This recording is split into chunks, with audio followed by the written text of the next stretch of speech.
మేషరాశి.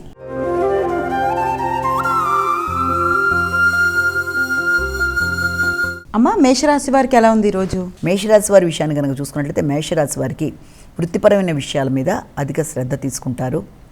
ఆలోచనలలో అధిక శాతం వృత్తిపరంగా ఎలా ఎదగాలి అన్న ఆలోచనలతో ముందుకు వెళ్ళడానికి ప్రయత్నం చేస్తారు. వృత్తిపరమైన శ్రమ, బాధ్యతలు అధికంగా ఉంటాయి. అలాగే విద్యార్థులకు విద్యకు సంబంధించిన విషయాల్లో కూడా అధిక శ్రమతో, అలాగే వాళ్ళు ఇంట్రెస్ట్తో మొత్తానికి చక్కగా చదువుకోవడానికి అధికంగా ప్రయత్నం చేస్తారు. ఏది ఏమైనప్పటికీ కూడా శ్రమ, ఒత్తిడి, నిద్రలేమి మొదలైనవన్నీ అధికంగా ఉండే పరిస్థితులు లాంటివి.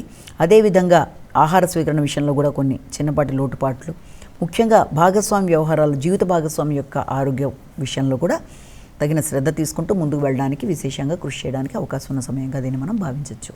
వృషభ రాశి.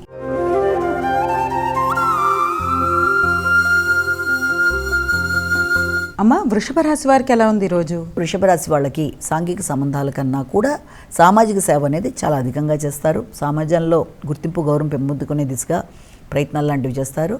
అంతేకాకుండా తండ్రి యొక్క ఆరోగ్యం, తండ్రి యొక్క సహకారం, పెద్దల యొక్క సహకారం మొదలైనవన్నీ కూడా చాలా వరకు మీకు అనుకూలంగా ఉంటాయి.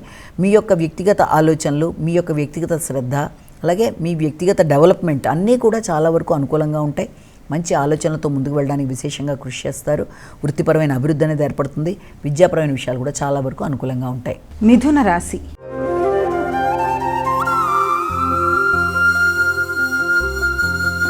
అమ్మ, మిథున రాశి వారికి ఎలా ఉంది ఈరోజు? ముఖ్యంగా మిథున రాశి వాళ్ళకి ఆకస్మికమైన ఖర్చులకి అవకాశం అనేది చాలా అధికంగా ఉంటుంది.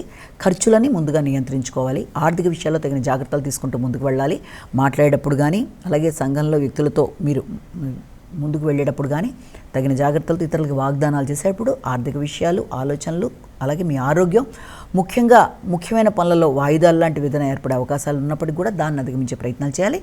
అంతేకాకుండా వృత్తికి సంబంధించిన విషయాల్లో రావాల్సిన ఆదాయం కావచ్చు, అలాగే సంతానవర్గం యొక్క అభివృద్ధి విషయంలో మీరు ఆశించిన విషయంలో కొన్ని చిన్నపాటి ఆటంకాలు లాంటివి కావచ్చు, అలాగే మీ క్రియేటివిటీకి సంబంధించిన విషయాల్లో మీరు తీసుకునే నిర్ణయాల్లో, అలాగే వృత్తిపరమైన దూర ప్రయాణాలకి మొదలైన వాటికి అవకాశం ఉన్నప్పటికీ ఆ ప్రయాణాల్లో సౌకర్య లోపాలు కావచ్చు, లేకపోతే ప్రయాణాల పరంగా ఇబ్బందులు, పడిన శ్రమకి ఆశించిన స్థాయిలో గుర్తింపు, గౌరవం లేదే అన్న తపనతో కానీ కొంత మానసిక అలజడి ఉన్నప్పటికీ దాన్ని మీరు మీ సమయస్ఫూర్తితో అధిగమించడానికి ప్రయత్నాలు చేయాలి.